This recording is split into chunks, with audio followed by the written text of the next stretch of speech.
When it comes to evaluating the quality of a game, there are a million different aspects of it that can factor into your personal process. A game can be judged by its art style, its performance, its depth of gameplay, its visual quality, its UI, and so much more.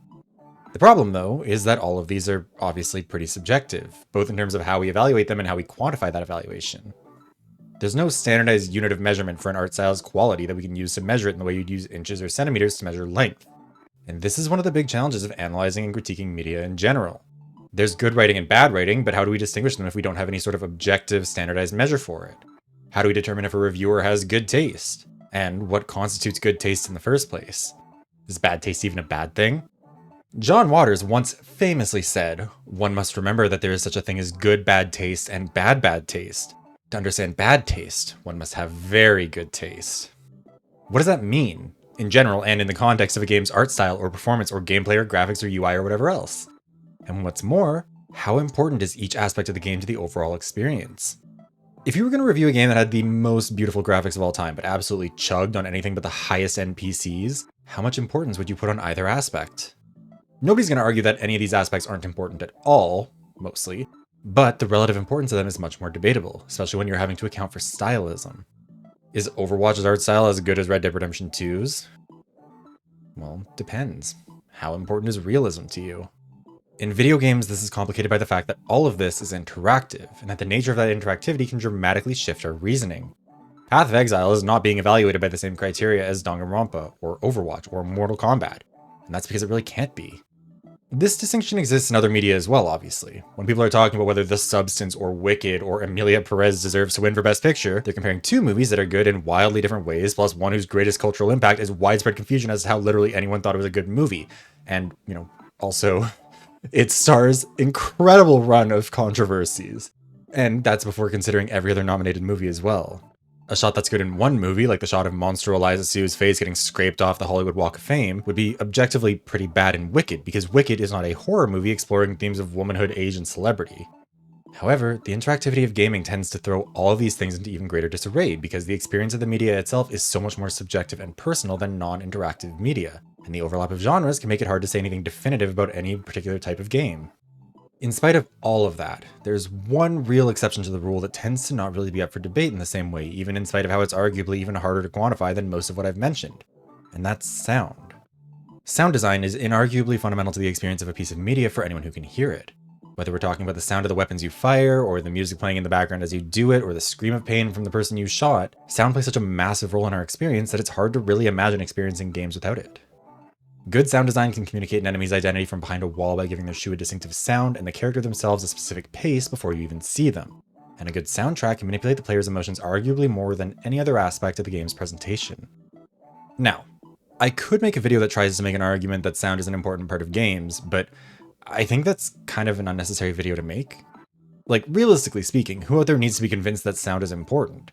This topic was a Donathon reward, and initially the idea was to do something along the lines of the importance of music in setting a game's tone. But like, do I need to convince you of that? This video is not going to try and argue for how a game's sound design can enhance the experience of a game, or how the OST can create an emotional response, or how important voice acting is to how we experience a game.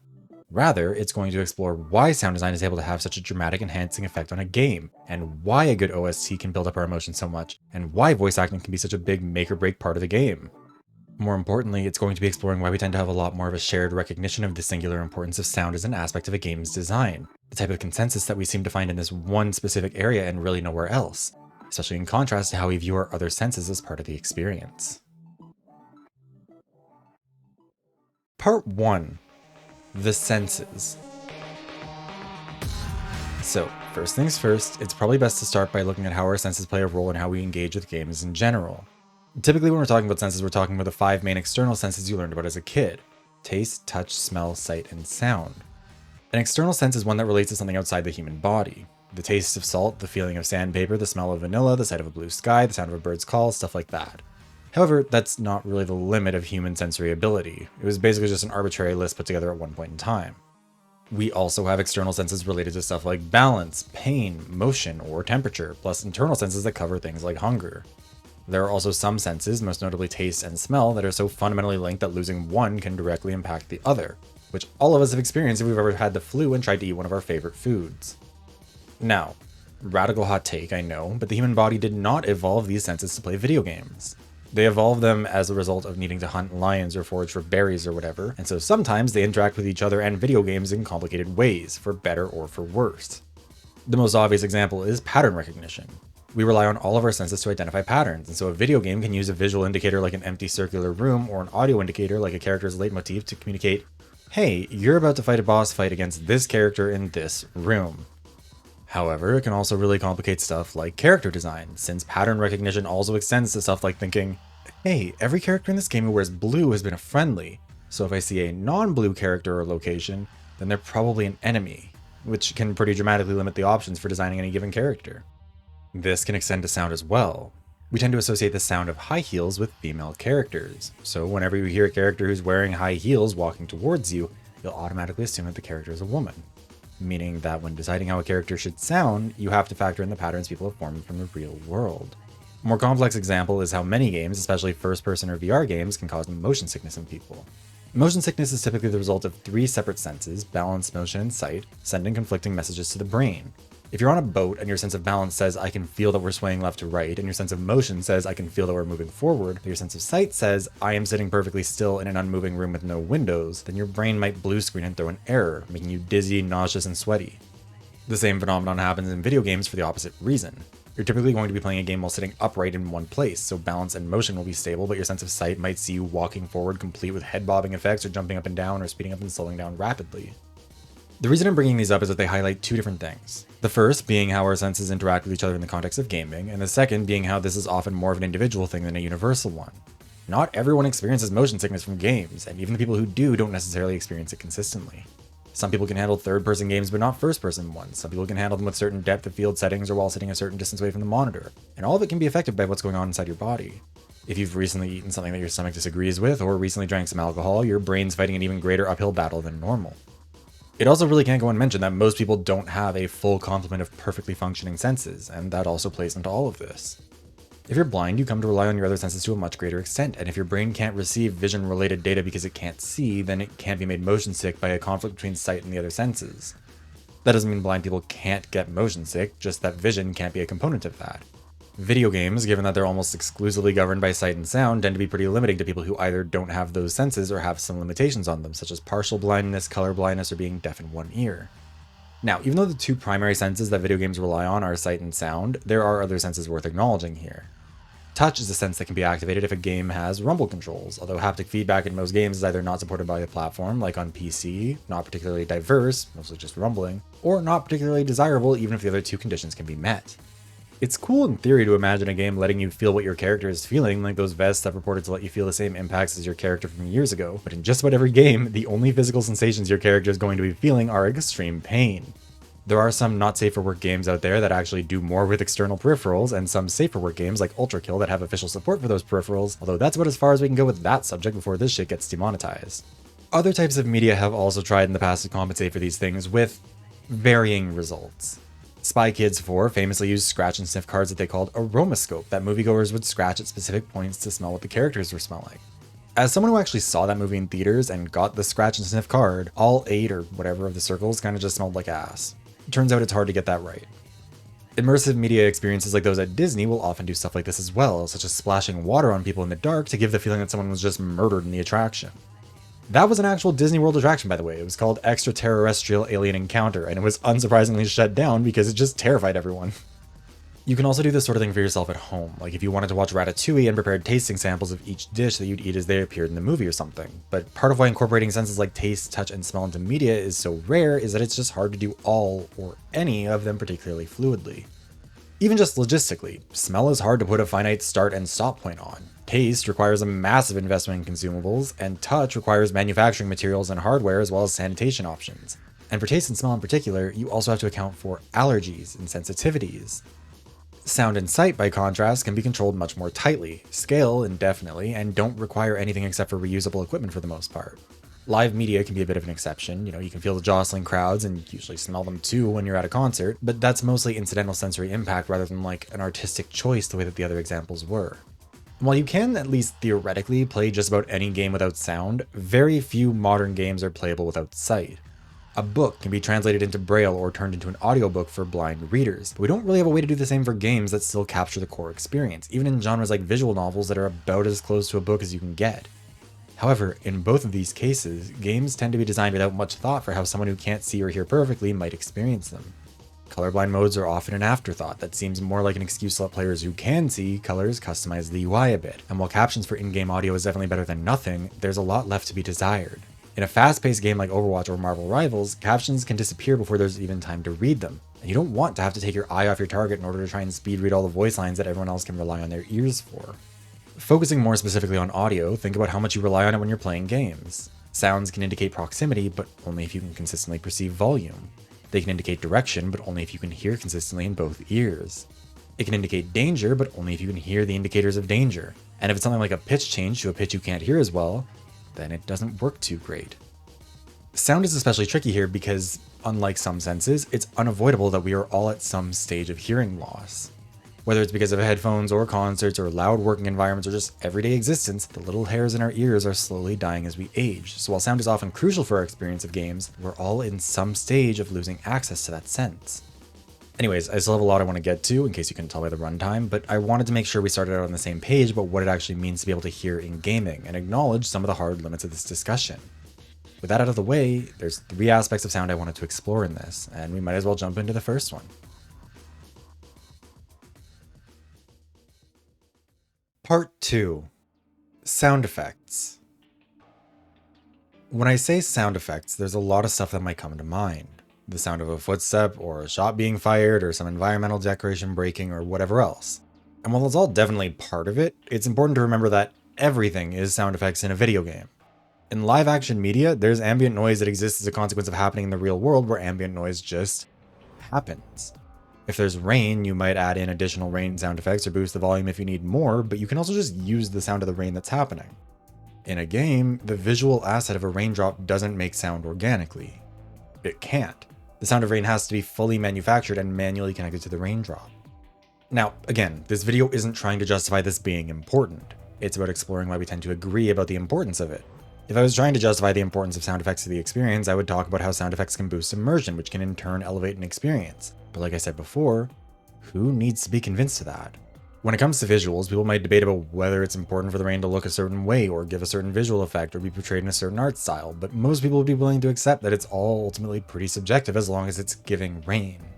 However, when it comes to audio, I think there's more consensus around the idea that there's a right and wrong way to do it, and the importance of doing it right. And also, an acceptance that it's not enough for it to be literally accurate. It has to sound right, even if it's not technically correct. This is the art of verisimilitude in sound design, giving the illusion or perception of reality even if it's not actually real.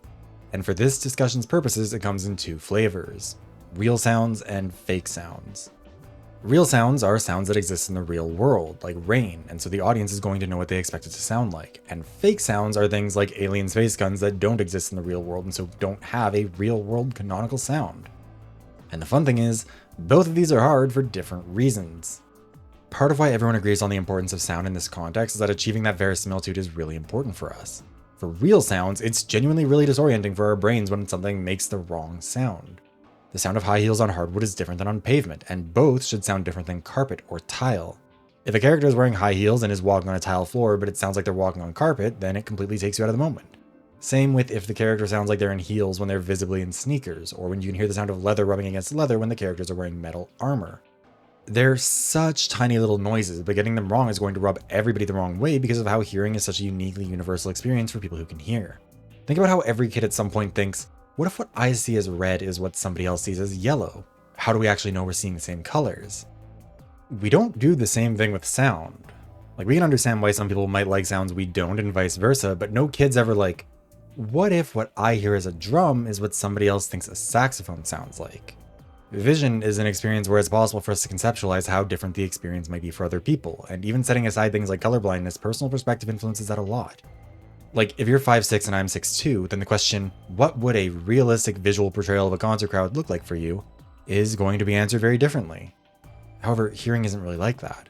If you and I were both asked, what would a realistic auditory portrayal of a concert crowd sound like for you, then we will probably have a pretty similar answer, and if a video game gets that sound wrong, then it'll pull both of us out of it. You might think that this makes it easier to do real sounds, but it actually makes it harder in a lot of ways. A lot of the time, sound effects aren't actually made using the literal thing they're meant to sound like. Sounds of breaking bones or scurrying rodents or gunshots are often easier to try and recreate than to just record the literal thing, either for ethical or practical reasons. This is especially true when a real-world sound is always accompanied by some other sensation. There's a sound associated with being splashed with water or punched in the face or biting into an apple, but there's also a physical sensation associated with all of them. A sound effect that's meant to communicate wind can't just communicate the sound of rushing air, but has to compensate for that lack of physical sensation by exaggerating other parts of the sensation of wind. The sound of a jacket flapping in the wind to replace the feeling of your clothes against your skin. The sound of signs smacking against the wall to replace the feeling of your body being pushed around by the wind. The sound of leaves skittering across the sidewalk to replace the feeling of being pelted by the dust and debris that's being kicked up. In the real world, these sounds fade into the background during a windy day. Yes, you hear them, but you're also feeling yourself being pushed by the wind, feeling your clothes flapping around, and feeling the little particles of dirt and leaves or whatever that's whipping past you. Bone breaking is actually a pretty quiet thing a lot of the time. It's not that loud crack noise that you get in a game. But if you're the one who's either breaking someone else's bone or having your bone broken, it's accompanied by a lot of physical feedback that makes it feel like the loudest thing in the world. A lot of guns actually sound a lot less dramatic than they do in video games, which obviously, they're not deliberately designed to be loud. An automatic weapon isn't supposed to sound intimidating or immediately identifiable to the enemy. The sound is incidental to just being able to fire a gun. But in a video game, a fictional version of that same gun needs to sound correct for what you would expect it to feel like when you can't feel the kickback of the rifle or smell the gunpowder. This can also go in the opposite direction. Some guns are just less dramatic in the real world than they are in video games because they need to communicate something different. Silenced pistols don't really sound like that in real life. But in a video game, you need some sort of audio feedback to indicate that a gun is being fired and that it's silenced. So you tend to get something that sounds more like a dart gun with a whistling noise rather than the more accurate muffled sound. Pistols in general are actually still pretty loud in the real world, but in video games, a lot of pistols are softened to the point of sounding like airsoft guns to communicate their relative weakness compared to bigger rifles. Again, in the real world, you'd be able to feel the difference between the power of a handgun and a 50 cal rifle by the weight of the weapon and the power of the kickback as well as the volume. But in a game, you need to compensate for the lack of those things if you want it to feel right. This is why I talked so much about other senses before. Since games rely so heavily on sight and sound, they have to compensate for the senses that can't be engaged with directly. A bit of a weird example here, but I actually crashed into the ditch while I was on the highway a little while back, and something I found kind of funny about it in hindsight is that it's basically an entirely silent experience. I crashed because it was really slushy on the highway, and even though I was going slow, my car is not a very heavy car, so as soon as it hit some, it just slid off. And there was no screeching of tires skidding off the road, there was no loud mechanical clunking, there weren't a bunch of things rattling around in the car, just kind of slid off the road. It was terrifying, don't get me wrong, but if I was playing a video game where someone tried to directly recreate that scene, it would feel pretty underwhelming if they didn't add in those sorts of sound effects. Like when it was me in the car, I could feel the car tipping into the ditch. I could feel my momentum slowing down really fast as I ran into a snowbank. And you can't get that in a game. A lot of the real world is actually pretty quiet, but it feels like it isn't because we're literally in it and our brains are getting a lot more information from all of our senses. In a video game, the world is quiet and empty, and you're not actually part of it. And your other senses are all telling your brain that nothing's happening. If I go to a crowded mall in a game, I can't feel the other people that might bump into me, or smell the food court, or feel like I'm losing my balance on an overcrowded escalator. If I'm equipping my gun in Persona 5, I can't feel the weight of that gun, the resistance while I pull the trigger, or the kickback when it goes off. Sight and sound have to carry pretty much all that weight, and sight is limited by these things also having a real-world appearance that we can more closely scrutinize. Visual assets have the task of replicating and representing that concept, but are also limited by sight being a much less forgiving sense to fudge stuff with. For one, people who can both see and hear tend to just rely on sight more, so we have a more practiced eye than ear. For another, the longer something is within eyesight or earshot, the more time we have to try and analyze it, and the visual component of an asset is often just present for longer than an audible one. If there's a leaky pipe dripping water, you can go look at the pipe forever, but the sound of the pipe dripping onto the floor only happens every now and then. We should also talk about sound effects that aren't real. Things like alien ray guns and teleporters and magic. These things aren't real, so you'd think that they might actually be easier for the audio engineers. But you have to remember that these sounds have to exist in the context of everything the audience will know in the real world too. How do you communicate that an object is a teleporter? What noise does teleportation make? Oftentimes, it's like a whooshing noise, like you're being moved really fast, but that's not really how most teleporters in fiction work. They're often effectively disintegrating and reassembling the subject, which doesn't involve the subject actually moving with any sort of velocity or acceleration in a way that would make a whooshing sound. But again, verisimilitude. That's not really what it would probably sound like, but the point of the teleporter is to move you, and so your brain expects to hear a sound that would accompany rapid movement. And so using a whooshing noise for a teleporter feels appropriate. Fire magic will often sound like fire, but what does fire sound like? Most of the sounds we associate with fire are actually the sounds that its fuel sources make when they're being burned, not the fire itself. And yet in a game like Skyrim, fire magic tends to sound like it's burning a fuel that doesn't exist. Those are both non-real sounds that have an easy real-world analogy. Teleportation is movement, fire magic is fire. Those are both things that we can still associate with a real-world sound even if it's not technically a real thing. However, what about things that aren't real at all? Healing is probably the most common example of this that most people will be familiar with, because frankly, what sound should healing make? Skyrim's healing spells sound like a wind chime was recorded and then played in reverse. Mercy's healing beam sounds like a vacuum cleaner has been pitched up and increases in pitch the closer the target comes to being fully healed. And healing in Rivals sounds like a series of distinct synth notes that also increase in pitch as the subjects get more healed. Games that use magic, especially holy magic, will tend to lean into bells or little chants or other things that give the vibe of sort of holy healing. Whereas games that rely on science will often go for something that gives the vibe of like hospital machinery that measures and outputs health, I guess. There's not a clear one-to-one, and that's by design. It's not meant to sound like something we'd immediately recognize because it isn't something we recognize. But you also have to make it a recognizable vibe if you want it to make sense. To bring it more explicitly back to the subject at hand, when we're talking about why everyone tends to agree about the importance of this stuff, the overarching theme is that we rely really heavily on this stuff sounding correct in order to enjoy our games.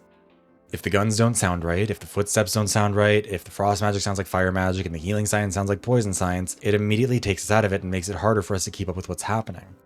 Even if we don't literally know what sound effect something literally makes, we can often come to some agreement about how it should sound, even if it's not actually all that accurate, because it helps compensate for the lack of other sensory input that we'd otherwise rely on. That's a lot of what it comes down to, even if we're not consciously realizing it in the moment. These sound effects serve to not only immerse us, but to use a common language of unspoken sounds to communicate a million little details that fill in the blank spaces left by our other senses being unengaged. It's a really tricky balancing act, because the sound effects not only need to communicate those details, but also need to sound like they're not trying to actively communicate something specific. It just needs to sound like what you'd expect the thing to sound like. A gunshot could just sound like a voice line saying the name of the gun over and over again, but that would sound wrong, obviously. Collectively, these sound effects make the world sound like we feel like it should, and the reason it's so important is because of something we talked about before. Our brains aren't good at processing conflicting data from multiple senses. That's why we get motion sickness. While inaccurate sound effects won't necessarily make you sick, they do still force your brain to take a second to resolve the conflict. We saw a heel on tile, but we heard a sneaker on wood. So we're going to manually override this and give the priority to vision over hearing and accept that it's a heel on tile. We heard fire, but saw healing, so our brain accepts that it's healing, but has to first override the impulse to interpret it as fire as well. And again, for most of us, our eyes are a lot more trained than our ears. We rely on our eyesight a lot more in our day-to-day lives because we can get a lot of information more readily from it, which is why it would be much harder to override a contradiction in the other direction. If a healing spell looks like fire but sounds like healing, it's a lot harder to not interpret it as dangerous. However, even if we can more quickly override contradictory audio, that doesn't mean that it doesn't still take up just a little extra energy every time your brain has to work through a contradiction. And over the course of a competitive match where every little detail matters, or a long play session, that does actually really wear on you. And again, it's not about literal realism, it's about sounding right. Realistically, it makes no sense for a character like Psylocke or Sombra to not walk very softly even when visible, and it makes even less sense that their invisibility also includes an audibility in terms of their footsteps for enemies. But it sounds like what we'd expect. Because of how heavily we rely on sight, we tend to interpret invisibility as being imperceptible. So silence makes sense when invisible, and the sound of them walking around while visible clearly communicates the identity of a character that you can't see but is meant to be perceptible, which also makes sense for our brains. In other words, sound effects are important because our brains rely on sound to fill in the gaps in order to make sense of the stimulus that it's receiving, or to compensate for the stimulus it isn't receiving, like in a lot of video games. Getting it right isn't just a matter of personal taste like with a lot of visual effects, but is actually necessary in order to make sure your brain isn't constantly having to try and clear up contradictory or confusing inputs. We agree on their importance because all of us recognize that we have a more enjoyable time with a game when it does sound right, even if we don't always recognize why that's the case. It's more easy and more enjoyable when it just works. Part 3. Soundtracks. Alright, that was a long time on sound effects, but in part that's because it's an aspect of the experience of playing a game that tends to fade into the background. Stuff like the noises associated with moving between menus in Persona 5 aren't something you often stop and think too hard about, which is in stark contrast with the game's soundtrack. And this is a lot easier to dive into because it's a lot less of a deep dive. We all understand the importance of a soundtrack sounding right. Whether it's an original soundtrack for the game or a licensed soundtrack, it's an aspect of the game's sound that's just a lot more immediately noticeable, especially because of the aforementioned pattern recognition. A higher BPM will get our hearts racing and lend to a feeling of intense action, and a lower one will convey a more subdued tone. We associate harps with angels and holiness, and that tends not to change much over time because both of those are concepts that we like to also keep connected with that traditional interpretation. Contrast that with the constantly evolving sound of the devil or the underworld. Devil always sounds modern, alluring, tempting, and like change. We can see this expressed in a wide range of games and their soundtracks, with, for example, the one that's in the background right now being from Stray Gods. It's the background music from Hades Club, which gives a bit of a different vibe than something like, for example, The Devil Went Down to Georgia, where the devil's fiddle has a bigger band and a more modern sounding arrangement for the time, where he's accompanied by demons on the piano and the cowbell and a bass guitar and a slower, almost seductive BPM to invoke this feeling of the devil trying to lure you into his grasp. Then you have Johnny, whose entire sound revolves around not being holy or pure or sinless necessarily, but literally just being better than sin. And he does so by not only playing solo and facing the devil alone at a more intense BPM with the use of a common man's instrument, the fiddle, rather than something associated with institutional faith like the harp, but also by invoking a bunch of traditional old-time songs from the South rather than like church hymns. If you wanted to really overanalyze it, you could interpret it as basically saying that the church isn't what enables you to defeat sin, that the message of the song is to practice defeating the devil on your own terms because temptation is inevitable, but that doesn't mean you've lost just because you fell for the temptation. The devil's bargain is beatable, but only for the very best. So, better become the best if you want to call the devil a son of a bitch. I done told you once, you son of a bitch, I'm the best there's ever been. He played. This sounds like a tangent, but for the elderly among us, i.e. those of us who played Guitar Hero 3 in 2007, you might remember that this was literally the final boss battle of that game where you had to shred against Satan himself in hell, and you were literally better than sin. Now, my point with all of this is that absent context, it's really all a matter of personal taste when it comes to music. You might like some genres, or standard chord progressions, or instruments, or you might dislike them. However, once the music exists in the context of a game, it really changes things. You might not like pop music, but if you've turned on the radio in Cyberpunk 2077 and caught I Really Want to Stay at Your House, you still know what that impact is meant to be, even if you don't adore pop. The first big proper mission of Saints Row 3 wouldn't be right without Power by Kanye West, in the same way that no Crazy Taxi game feels right unless it kicks off with that iconic intro to The Offspring's All I Want. Persona 5 without the jazz-heavy soundtrack, or acid jazz is the more correct term, is basically impossible to imagine, and the country music that plays throughout the Red Dead Redemption games was the only real choice other than outright silence. Everyone who played these games would probably agree that these decisions were important to get right, and that they did get them right. This also leads to another point that I want to touch on, which is that, again, the song doesn't have to be literally correct for the moment to still get the right vibe. Just like we talked about in the last section, where a sound effect can be correct without being accurate, a song on a game's soundtrack, especially a licensed song, can be the right song for the moment without having to literally be correct. Power is a song about a lot of things, but celebrity gangsters stealing a penthouse from other gangsters really isn't one of them. But then again, Afro-America wasn't a song about how no one man should have all that power, and that doesn't mean that the sample doesn't work. That's where that chanting in the beginning of Power comes from, by the way, the bit where you're diving down from the helicopter in Saints Row 3. It's a sample, and a solid one. Now, I don't know if I need to say this explicitly, but I'm probably not the one to interpret the song Afro-America for you, but it's safe to say that it doesn't really apply for Saints Row, right? Hell, even with original songs, the meaning can be a little less than literal. The Whims of Fate is an excellent song that works perfectly for a palace built around a casino theme in Persona 5. But like, there are no champagne flutes or dinner suits or sexy gowns that might say what she's got in store for her man in the palace. I mean, I guess the gown is subjective, but it's not really the focus. In the context of the games, you're not really supposed to think too hard about every single word. You're supposed to take it as a whole vibe, the same way that you don't analyze a character's clothing in a game by checking the thread count. And again, the point of this video isn't to try and argue for that stuff being important, but to examine why this is one of the rare aspects of game discourse that can actually find consensus. If I made videos arguing that All I Want or Last Surprise are either good or bad songs, people might engage with them. But if I made a video arguing that Crazy Taxi is better without All I Want, or that Last Surprise ruins the vibes of Persona 5, realistically, few if any people would even bother to click on them and act in good faith. They'd assume I'm either too stupid or too obviously trolling to be worth engaging with. That, to me, is the fascinating thing here. Especially because music and gaming are two of those things that we love to fight about. When it comes to music, people have extremely strong feelings about genres and artists and instruments and lyrics, and it's very hard to get people to come to any degree of consensus about whether a song is good, especially when you're talking about something like rap or country, which are two genres that people famously will just say are blanket no's for them. And yet, things change fast once they're in the context of a game. People can come to a much greater level of agreement under those conditions, and a huge part of it is that even though we might not agree on whether or not we like a particular instrument or composition or tempo or rhythm or artist, that isn't at odds with both of us agreeing on what those things communicate or having a similar emotional response to them. Another big part of it is that the question of, is this a good soundtrack for this game, is a much more value-neutral sentiment than like, is this a good album? What we call a good album not only reflects our personal taste, but also demonstrates our relationship to the culture at large. If I said I love Brat by Charli XCX, that would tell you something about me personally. Some of it would be sort of a factual assumption or something realistic to assume, other things would be stereotypes. And music is a minefield on this front. Every song you add to your playlist says something about you, and so do the songs you exclude. Even if it's unintentional, you might still look like you're trying to say something.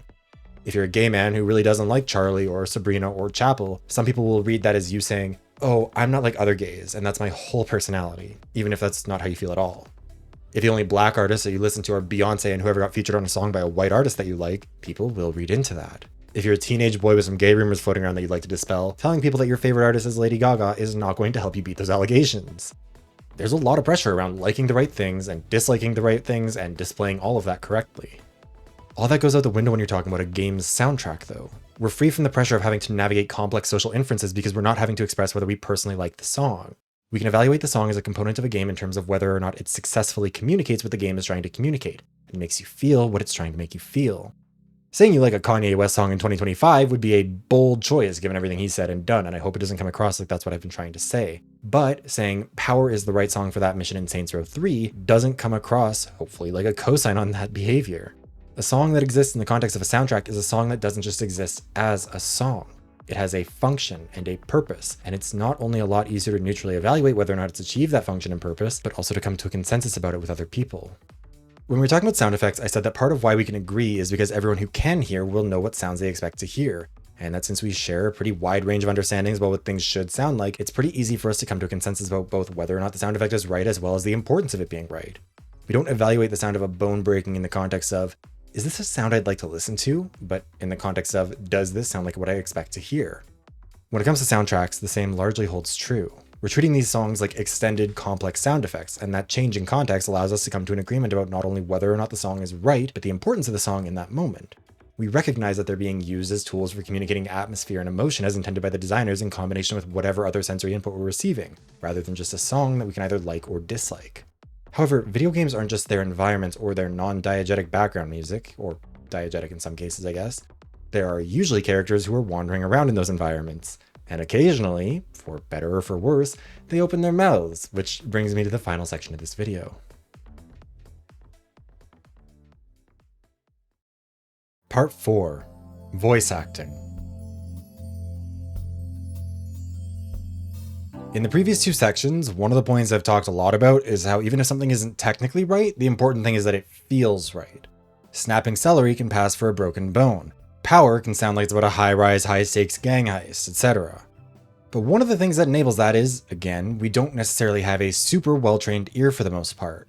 It's a sense that's a lot easier to trick than sight, because sight is a sense that we tend to train a lot more in terms of being hyper-analytical. You can tell the difference between two slightly different hues, or identify the difference between lowercase b, p, d, and q, even though they're all just flipped versions of the same symbol. Or notice when a pattern is just a little bit off a lot more easily than with sound. Think about it in terms of like, fashion. Most of us aren't experts in fashion by any measure, but we are constantly exposed to it as a visual medium, which means that we develop a general sense of what does or doesn't work. You have almost certainly over the course of your lifetime seen millions of different outfits, and aspects of an outfit like cut, fit, style, color, material, or whatever else can be recognized and identified. And while there are certainly aspects of fashion that not everyone will be good at analyzing, especially high fashion or runway fashion, everyday fashion is very different. Even though not all of us have like the best sense of fashion, like not everyone knows how to dress stylishly 24/7, not everybody knows when a cut of a t-shirt looks good on them or not, we still have some general sense of this stuff. When you see someone in an all denim outfit, you call it a Canadian tuxedo and laugh at them, then you move on. When you see someone wearing a jacket, dress pants, collared shirt, and tie, you can start to make some decent inferences about the nature of what they're probably doing with their day. This is especially true when it pertains to aspects of fashion that are close to home for you. When a person from out in the country sees an urban politician at the Calgary Stampede wearing a brand new cowboy hat, fresh out the box cowboy boots, and a pair of jeans with the Old Navy tag still on, and a belt buckle they picked up on their way out of the mall for $30, they can pick up on how phony and insincere it looks, even if it might fool other urban people. If you're from an area that's really popular with tourists, you'll often develop a pretty good eye for identifying tourists versus locals based on what sorts of kitschy tourist trap fashion they've probably paid too much money for. Fashion, in that way, is similar to voice acting. The average person will have a general sense of what kinds of voices they like or don't like, but their tastes won't exactly be refined. Coupled with the fact that sound is less well-trained than sight for most of us, and it's even easier to get away with things with it than with fashion. However, where it hits a hard wall is when the voice is meant to sound like you, or just someone you're familiar with. And while everyone still agrees on its importance regardless, and everyone recognizes that bad voice acting is actively detrimental to functionally any game, where we start to see a difference is with how we identify whether or not it's bad. And there's a lot less uniformity on that front. You don't have to be intimately familiar with pop music to recognize that I Really Want to Stay at Your House works in the context of Cyberpunk 2077. And even if you don't speak the language of a given song, that doesn't stop you from connecting with the flow and the emotions and everything else. However, a big part of this is that our voices are massively important for communicating emotion and intent beyond just the literal word. The subtleties and nuances of spoken language are massive, and when someone's speaking in an accent or language that you're not familiar with, you tend to rely more on that verisimilitude than literal accuracy like we do with sound effects. Most Americans aren't actually super familiar with literal Russian or French or Japanese or Swedish speakers or their accents, but they kind of have an idea of it, they get the gist of it.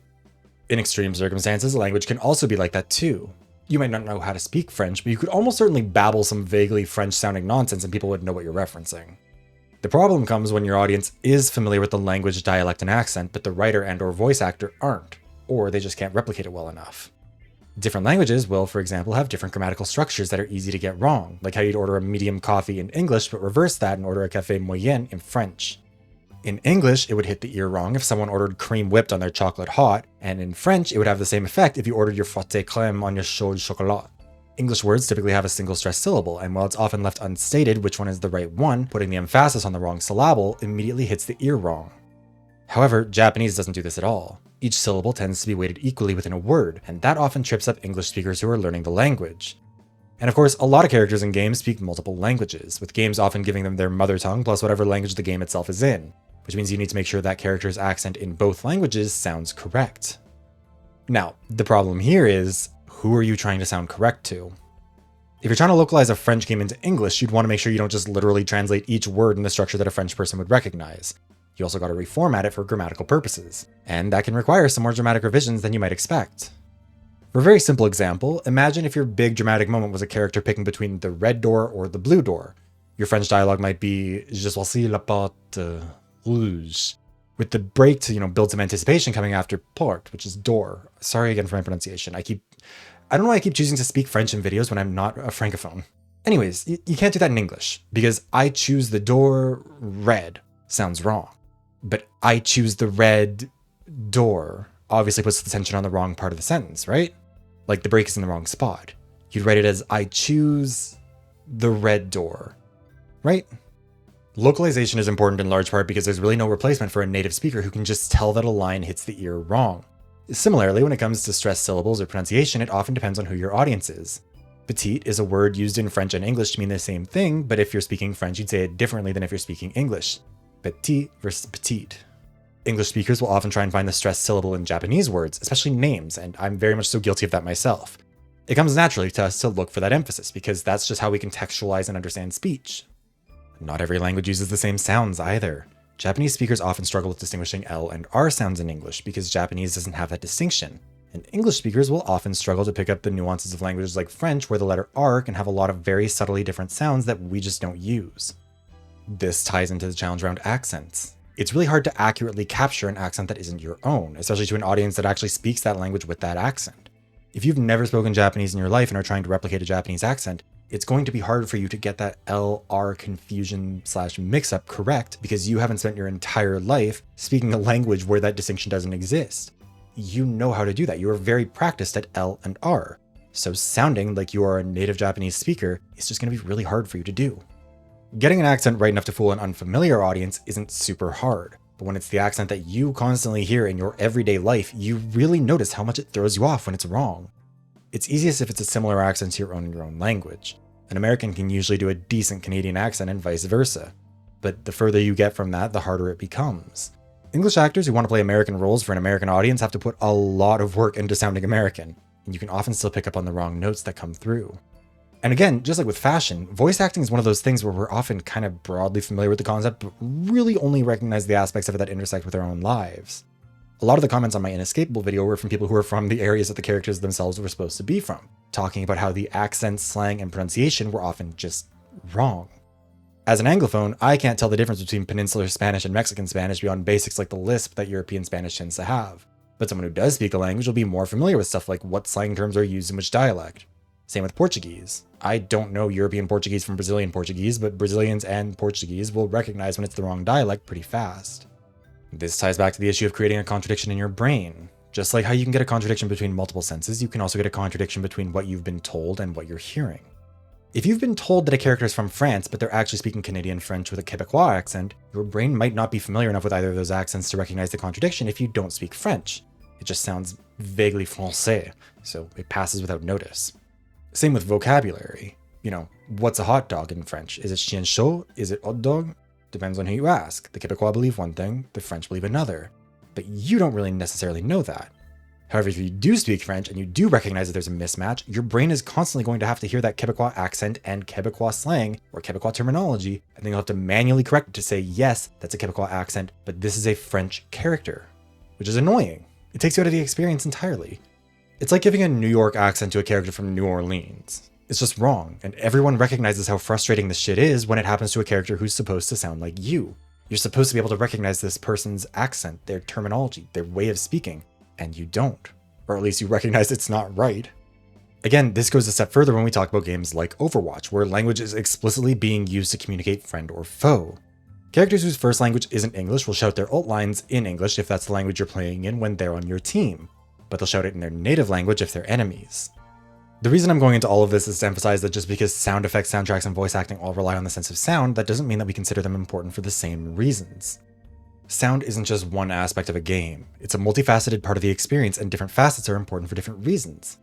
I know I said at the top of the video that this was about why there's so much consensus between people about the importance of sound as a component of video games, and while I do think it's true that there's a lot of consensus, the question, why does everyone agree that sound's important, is one that I don't think has an answer because the premise is flawed.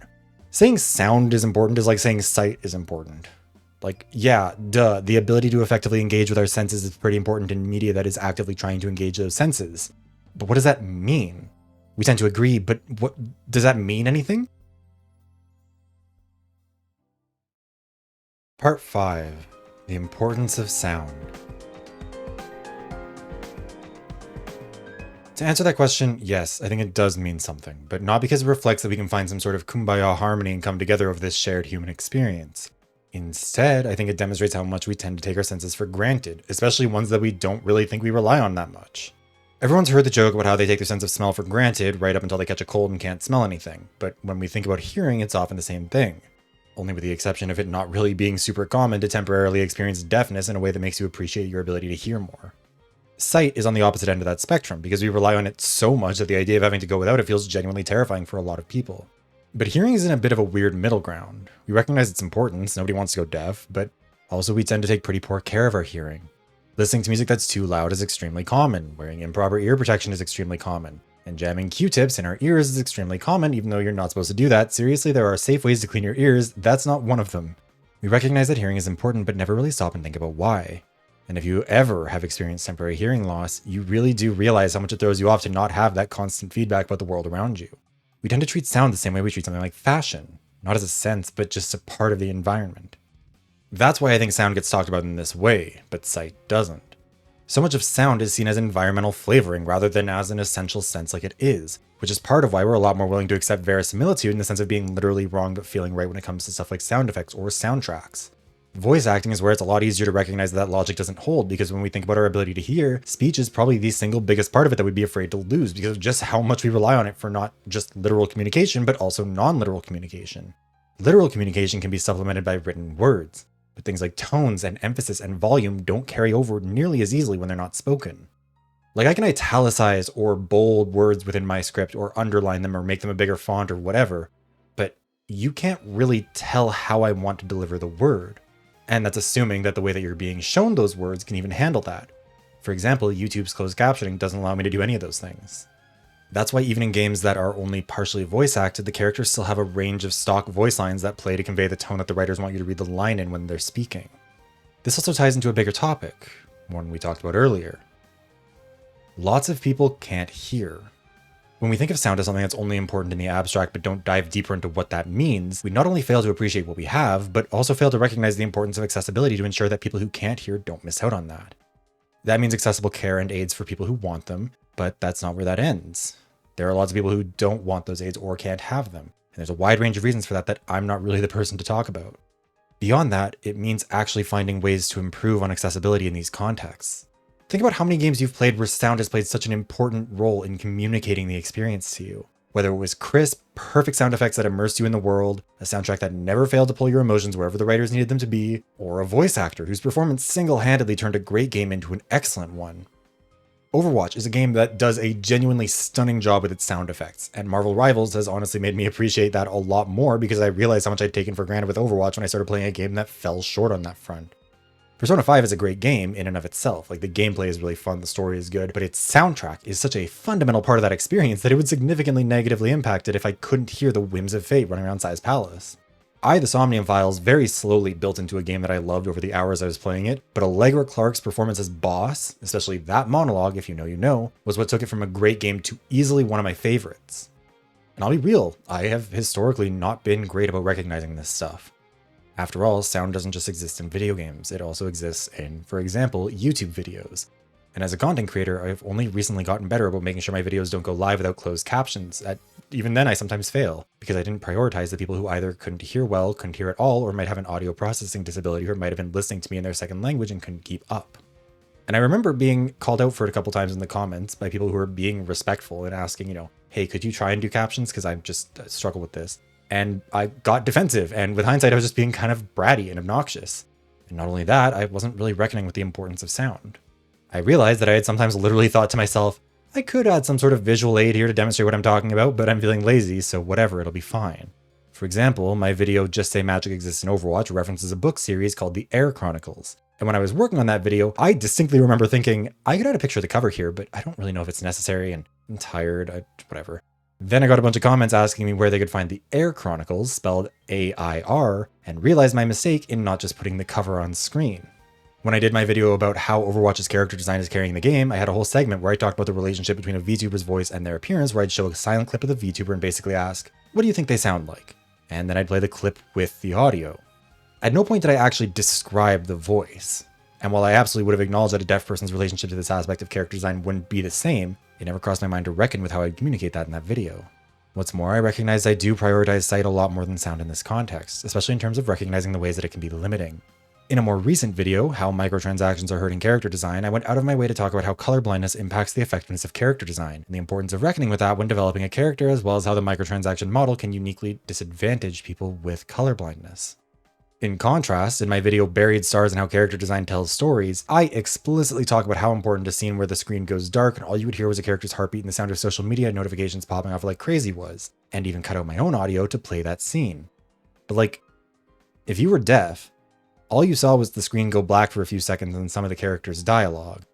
And I realized I don't do the same thing in reverse. If I show something on screen, it's usually either something I'm explicitly talking about or my source for something so you can look it up to learn more. And look, I've tried to get better at this over time. I've been working on making sure new videos have closed captions from publication, and when I've had time, I've been trying to add captions back to old videos too. But it was only while I was working on this video trying to explore what makes sound so important that I really reckoned with how much I take sound for granted, both in terms of the depth of impact it can have, but also how much is lost when people can't hear.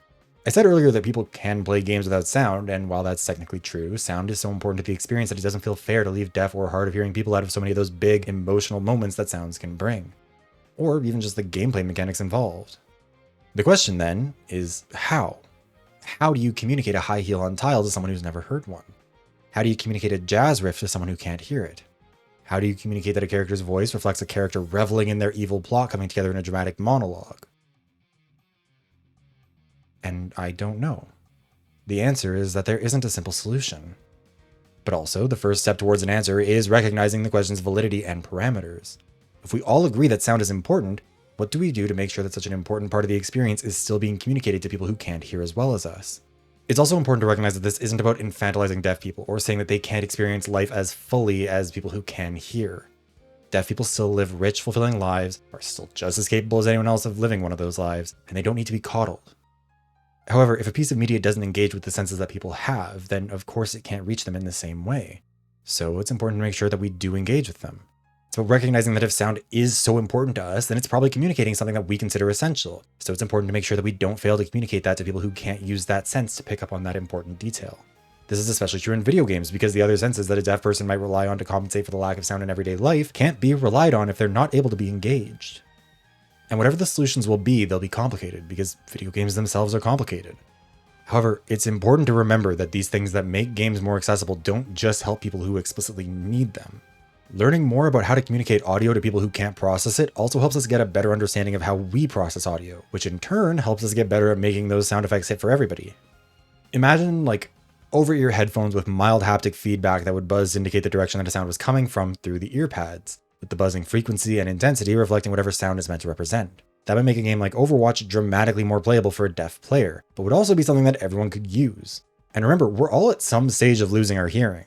Developing the sorts of hearing supports that all of us can integrate into how we experience media not only helps people who are currently unable to hear, or currently unable to hear as well, but also makes sure that all of us are still able to keep playing these games even as we lose our hearing as well. All of that to say, the first step to improving things is to recognize that there's something that can be improved. The importance of sound is so uncontroversial that it should beg the question of why we don't recognize the importance of accessibility regarding sound. And being able to recognize that means that we can keep looking for new ways to make things better. And that's where this video is going to end. I'm sorry it wasn't out last week. If you couldn't tell, I let the script get away from me again and it was a real struggle to sort it out. Anyways, hopefully you still enjoyed it. Be sure to like, comment, and subscribe, and consider becoming a channel member. Memberships cost $5 a month through YouTube or Patreon, and on top of being a really helpful way to support me and the content I make, it also allows you to vote for one video topic a month.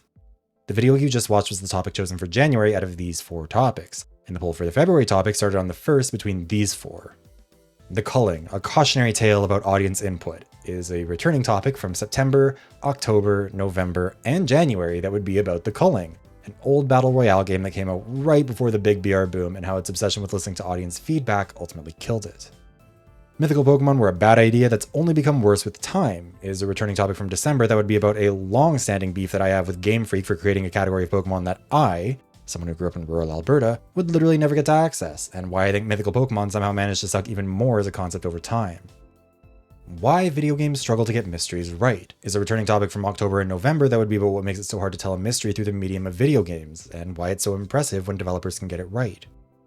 Lastly, there's how games force you to think differently. A new topic for February that was chosen by one of my top Donathon donors, this video would explore what it means to learn how our games work when we can't rely on them to literally replicate reality exactly, forcing us to feel our way around until we understand the game's logic.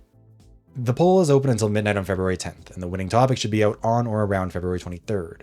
If you'd like to vote, the links to become a member are in the description, and current members on YouTube and Patreon can find the link in the community tab on YouTube or the Patreon page respectively. Lastly, thank you very much to all my channel members. At the $25 Elite membership tier, thank you to Jules Coolness. At the $10 Premium membership tier, thank you to Tortoise, Angitenor, and a Ghostbad. At the $5 channel membership tier, thank you to Mini Q, Cage the Orc, Fish Toast, Alex Stone, Nemo the Survivor, Destiny, Yoshi of the Wire, Cadence, Windex the Great, V, Deleathers, Gavost, Marsh Alice, Crimson Cyclo, Good Guy Luis, Corey, MV, The Only Enigma, Mariah, Amon Dadley, Meep Cubed, Noisy Pitta, Harv, Marcy Gaskill, Junkie McRat, Deku, Stefan, Empress Artemis, and T. Laskin. Whether you're a channel member, a subscriber, or just clicked on this video out of curiosity, thank you very much for watching, and I hope I'll see you around again soon.